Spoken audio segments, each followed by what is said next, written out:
কি হবে? মা ব্রত করলেন অদিতি, পয়ব্রত, দুধ খেয়ে ব্রত করলেন। দেখো ব্রত কিভাবে করতে হয়। বলে লুচি তরকারি, লুচি আলুর দম একাদশী দিনে সন্ধ্যেবেলায় যদি চলে ব্রত, এরকম আমাদের হতে পারে না। দুধ খেয়ে ব্রত, শুধু দুধ খাবে, খেয়ে ব্রত। কি করবে? বর্জয়েদ অসৎ আলাপং ভোগানুচ্চ বতংস তথা অহিংস সর্বভূতানাং বাসুদেব পরায়ণ। ব্রতের দিন ভগবানের কথা আলোচনা করবে, খুব তেল মশলা খাবে না, খুব পকোড়া বানাচ্ছ আর খাচ্ছ না, আলুর পকোড়া, এই পকোড়া, সেই পকোড়া, কত রকম প্ল্যান বার করে একাদশীর আগের দিন।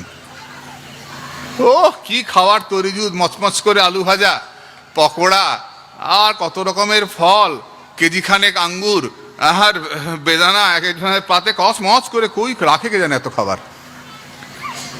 প্রচুর পরিমাণে খেলাম, একাদশী করছি। এই পায়েস, এই লাউ, কি সব করে, পেঁপের পায়েস, কত আইটেম একাদশীতে, বুঝেন না? জল খাবে, শরবত খাবে, দুধ খাবে, পারলে কিচ্ছু না খাবে, নির্জলা করবে, শরীর হালকা হবে, ভালো। খুব তেল মশলা খাবে না, তবে গিয়ে ব্রত হবে। মা অদিতি করলেন।